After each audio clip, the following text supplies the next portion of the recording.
উপজেলা পরিষদ হবে নাকি লাঠিবাইয়ের মতো সজ্জন ব্যক্তিত্ব একটি শিক্ষানুরাগী পরিবারের সন্তান, যিনি বঙ্গবন্ধুর আদর্শে উজ্জীবিত হয়ে ছাত্রলীগের মাধ্যমে লাঠিবাই তার রাজনীতির সূচনা, তার এই ধারাবাহিকতায় আজকে দীর্ঘদিনের তারাইল উপজেলা আওয়ামী লীগের সাধারণ সম্পাদকের দায়িত্ব পালন করছেন। আমি আপনাদের কাছে অনুরোধ করব, আমাদের ইমেজের অনেক ক্ষতি হয়েছে। এমন সব ব্যক্তি আমাদের এই তারাইলে অত্যন্ত লজ্জাজনক। এবার সুযোগ এসেছে তারাইলবাসীকে ঘুরে দাঁড়াবার জন্য। লাঠিবাই সম্পর্কে আর দু একটি কথা বলে আমি আমার বক্তব্য শেষ করব। এই প্রচন্ড গরমে আপনারা দীর্ঘক্ষণ যাবৎ বক্তব্য শুনছেন। প্রথম কথা, লাঠিবাই একজন অসাধারণ মানুষ, প্রচন্ড বিনয়ী মানুষ। আমার জানা মতে লাঠিবাই বিড়ি সিগারেটও খান না। উনি 12টার ভিতরে ঘুমিয়ে পড়েন, প্রয়োজন থাকলে আপনারা সারা রাতও পাবেন। উঠে ফজরের নামাজ আদায় করেন। লাঠিবাইয়ের কাছে একজন ব্যক্তি যদি যায়, লাঠিবাই কখনোই জিজ্ঞাসা করেন না তুমি কোন দল করো, তুই কোন দল করো, আপনি কোন দল করেন। লাঠিবাই একজন মানবিক নেতা হিসাবে তারাইলবাসীর জন্য ওনার সেইভাবেই তারাইলবাসীর খেদমত করে যাচ্ছেন। লাঠিবাইয়ের মতো একজন মানুষকে যদি আমরা নির্বাচিত করতে পারি, 29 তারিখ মোটরসাইকেল প্রতীকে ভোট দিয়ে, আমি বিশ্বাস করে তারাইল উপজেলার চিত্র পাল্টে যাবে ইনশাআল্লাহ। আমি গত উপজেলা নির্বাচনের একটি চিত্রের কথা তুলে ধরে আমি আমার বক্তব্য শেষ করব।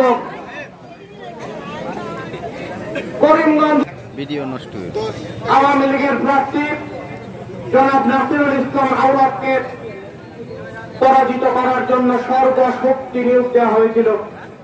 আমরা সেটি প্রতিহত করেছিলাম।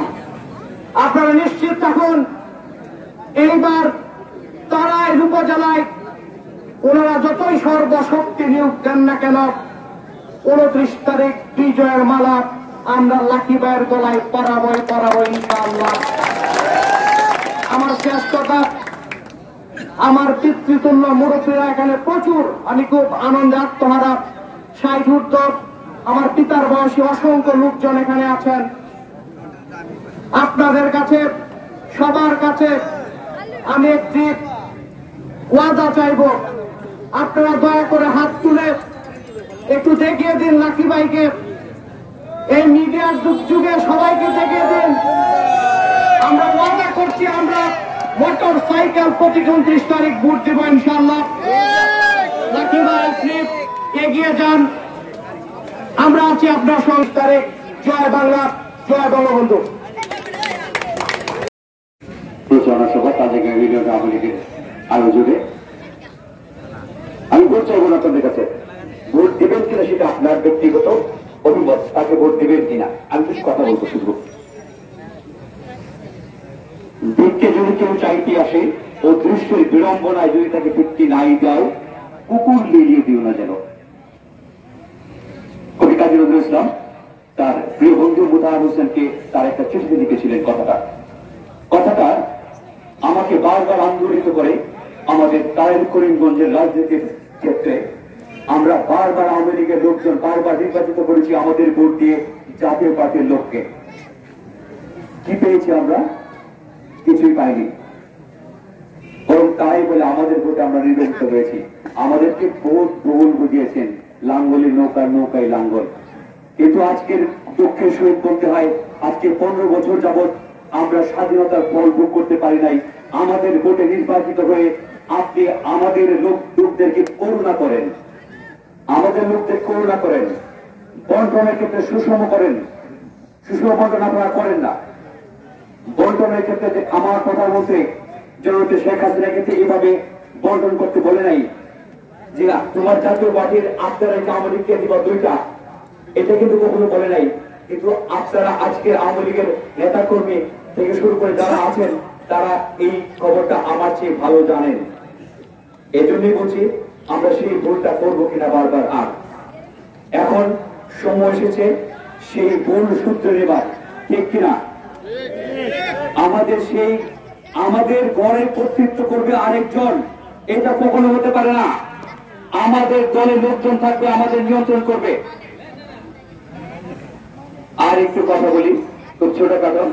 আমাদের প্রার্থী উপজেলা চেয়ারম্যান প্রার্থী মাত্র 2 জন, শিক্ষাগত যোগ্যতায় সর্বোচ্চ ডিগ্রিধারী, উচ্চ শিক্ষিত ডিগ্রিধারী আমাদের গ্যাসউদ্দিন লাকি ভাই, বি অনার্স MA LLB।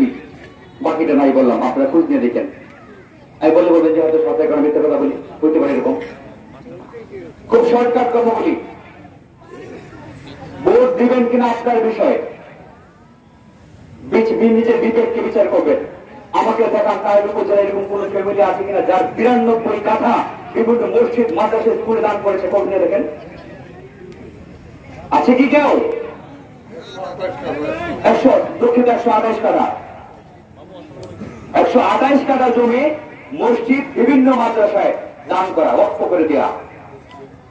কার জন্যে করবে? অনুরাগী হয়ে, মানুষের সামাজিক উন্নয়নে যে লোকটি এত কাজ করতে পারে,